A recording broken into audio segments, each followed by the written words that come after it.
So I thought I would bring this out and just quickly explain the role it's played in these conversations. When we first started, Sarah and I, to put this together with Susie, we brought Bonnie Marilyn, who's an expert in the way of counsel, this dialogue process that we knew from the outset we wanted to use, and Sarah had already had some experience with it. So really the only necessary prop for doing that, physical prop, is an object that is passed around as a talking object. Originally it was a talking stick, and the Native American people had some sort of sacred stick that they passed around.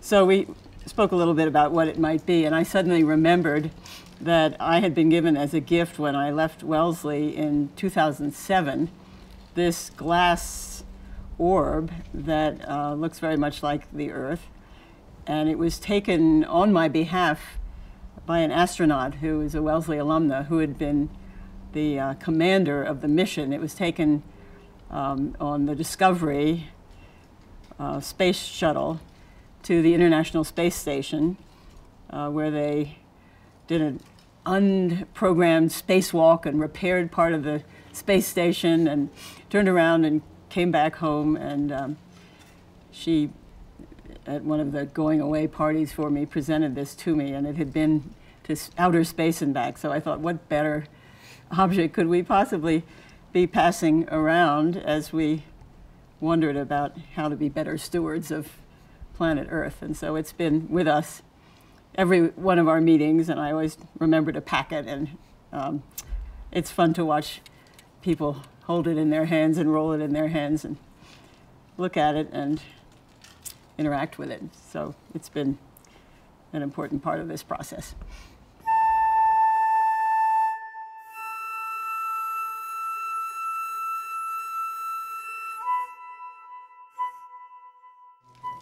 So profoundly. When I first agreed with Sarah to convene it, my sense was my role was to be the former president who would kind of be an attractor for other people and help convene this group, and a friend of Sarah who really honored and valued her work. And I had really no appreciation for the impact that it would have on me.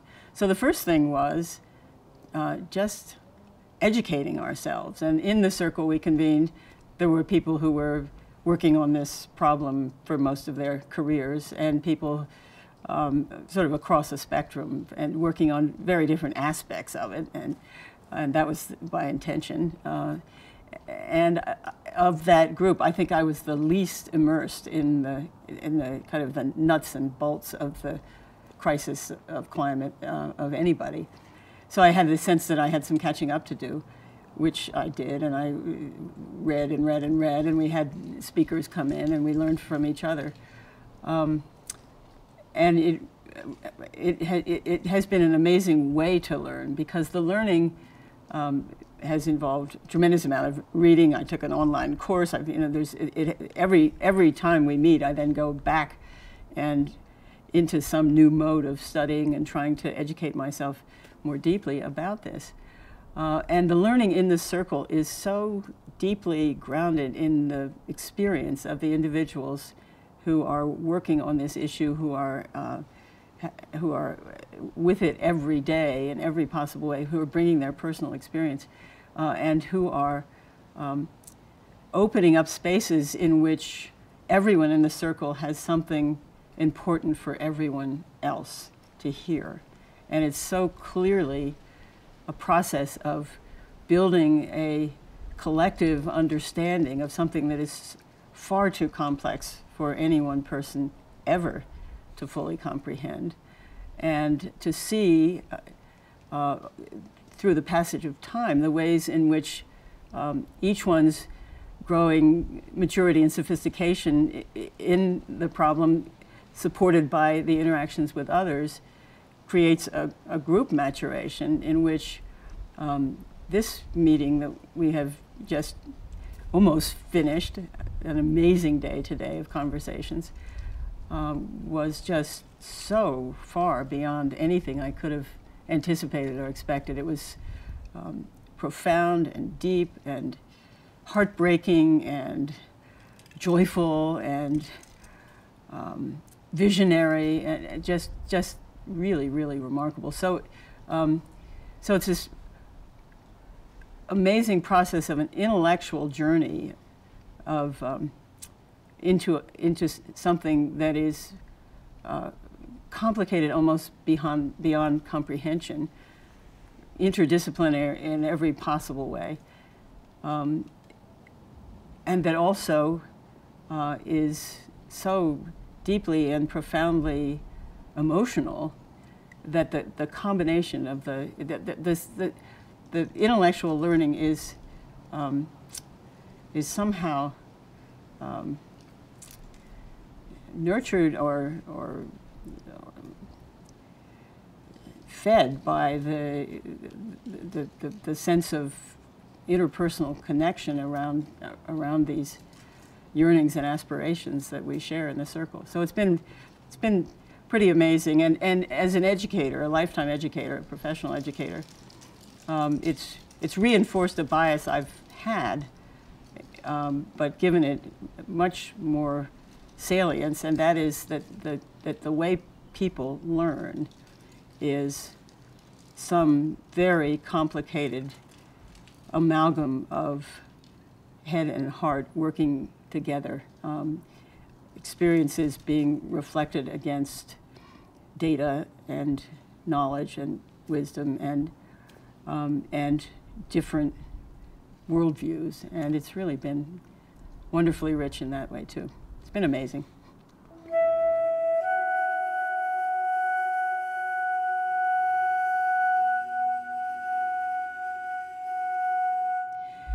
So I'll go back to the origin of this group and this idea, which was, it was really, I was a witness to it in a way. It was between Sarah Bowie and her student, Susie Mosier, who had been talking about this together, and Sarah had the sense, which was affirmed by Susie, that Susie was holding back in some way, that Susie knew something about the situation that we are in, we humans are in, and the seriousness of it, that she was not inflicting on Sarah, because who'd been her teacher, and because she almost felt it would be irresponsible to do so without some larger context to hold that. But she and Sarah really wanted to know from Susie more about what Susie knew about the situation. And so we realized we needed, the phrase we kept using was to get real about this, to get real about what's happening, and to go as deeply into it as we possibly could. But to do it, and to recognize that the only way we would be able to do it would be if we could create a context that would hold us in the doing of it, so that there would be a connected system of people who were supporting each other through this ebb and flow of grief, of fear, of disbelief, of all the things that go along with seeing the situation and the desperation of it in many ways. And so why is it important to talk about it? We have to talk about it, because denial is what has brought us to this point where we now have far less time to address the problem than we could have had. There were many opportunities going back 30 years. There were many scientists who already were saying, this is the point at which we must act. 30 years ago, Jim Hansen and others. It didn't happen because the larger society couldn't get real about this problem for whatever reasons, political and complicated reasons. And now time is short, that's very clear. Time is very short, and people are saying that, and some people are in complete despair about it. One of the comments that was made is we stand between the impossible, which is mobilizing to solve this problem in time, and the unthinkable, which is a global meltdown in which the ability of humans and other living beings to survive on the planet is destroyed. And so it's this tragic gap that we are now standing in. It didn't have to be if we could have been real about it earlier. So, so that's why it's important to be doing. It's essential to be doing, and it's essential that that all of us, it's our responsibility, all of us as humans, to understand what our role is in having brought us to this point, and how we go forward together, facing into the fear, the twin faces of fear.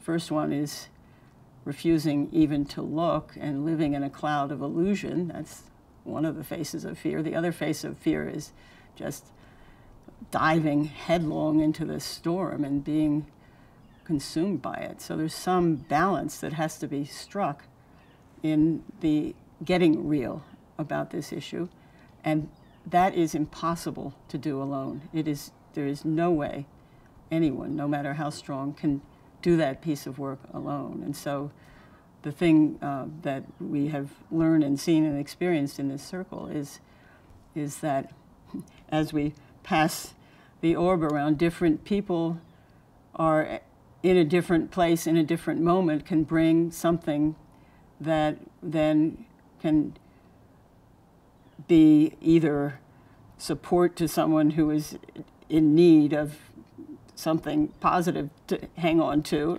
at that moment, or a dose of reality to someone who's allowed herself to go off into some la-la land of utopian thinking. And that kind of constant balancing and correcting and supporting and evolving the group's wisdom is really a unique process, and an extraordinarily powerful one. It's not always easy.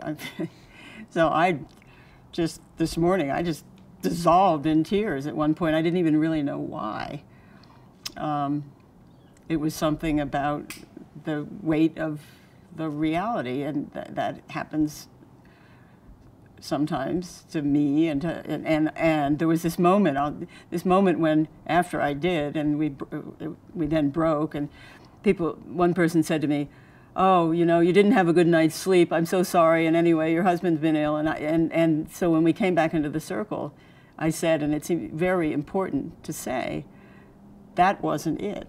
Those tears were not about anything personal. Those tears came out of this group. It came out of this deep reality that we're holding.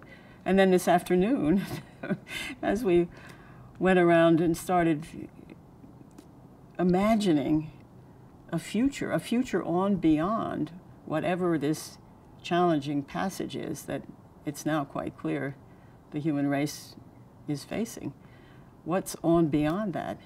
I think we stunned ourselves in the circle by going around and realizing each of us had a piece of the most sublime and joyful vision of what life can be, and isn't now in the way we're living in 2016 now, for all the reasons that we know. We all feel so completely overwhelmed and stressed by technology and all of that, that we're not living the way we can be living, and that we can imagine a future when we are living that way, and we can begin living that future now. And in the living the future now, we can actually be sending a kind of wave front out into the culture that can begin to make it possible to realize that future. And that's maybe a little utopian too, but to go from, just the most profound sadness to this lovely, beautiful set of possibilities in the course of one day, and to be able to hold on to both of those things as equally real. They're both, we said we wanted to get real. Both of those things are real. The grief is real, and the possibility is equally so. And where do you get to have a conversation like that? Ever? I mean, it's quite remarkable.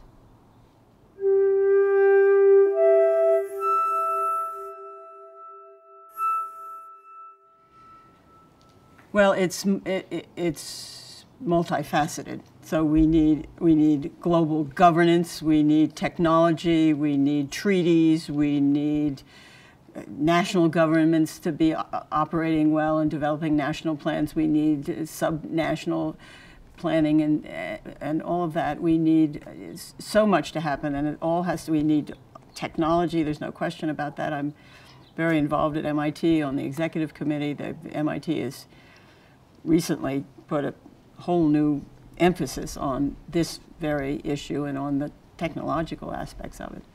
All of that needs to be happening, and we need these alternative communities as exemplars of ways in which we can be living together, and there are many, many of those that are proliferating all over, the kind of local economies, that people figuring out ways in which they can live more lightly on the land, and there's a tremendous amount of that. We need all of that, and we need this shift in consciousness, and I think that's a large part of what this particular process can perhaps contribute to. So the new awareness of the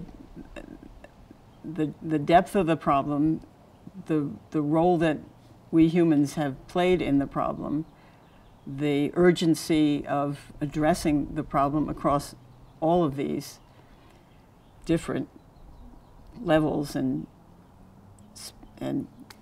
pressure points, and the need that the essential commitment, I guess I would say, on the part of everyone to a new way of thinking about our responsibility for stewardship of this planet, the only one we have. We've been looking for inhabitable ones now ever since we figured out how to get to outer space, and we're not going to find one in time. People still think we will, but we won't.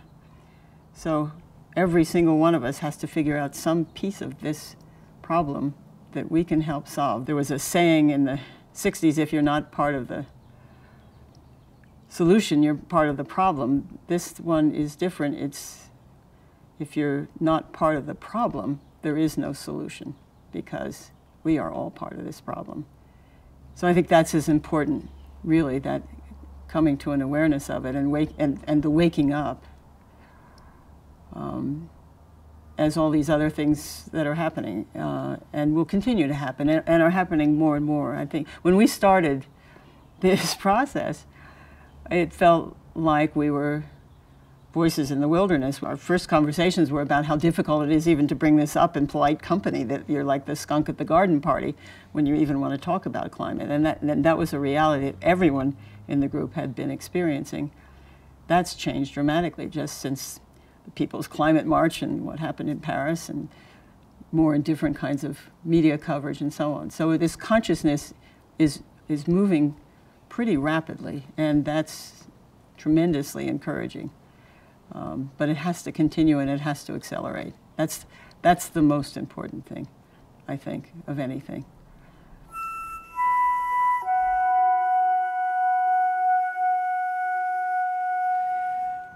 Well, just to say, so that whoever watches this, and for whatever reason, just to say, to extend an invitation. This I've been privileged. Very privileged to have been in a lot of very amazing conversations through my career with very interesting people and on meaty and exciting topics. This one has really been maybe the most profound conversation I've ever been part of, and I don't say that lightly. Some of the people I've conversed with may take umbrage at that, but this, and the reason, there are a few reasons, but the reason is the depth of the connections that we've made with each other, and the honesty and deep yearning that we've brought to each other with tremendous respect and with great appreciation for the differences between us.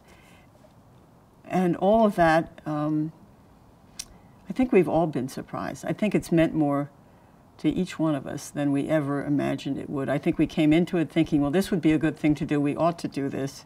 Sounds like an interesting idea. I care about this subject. Sure, sign me up.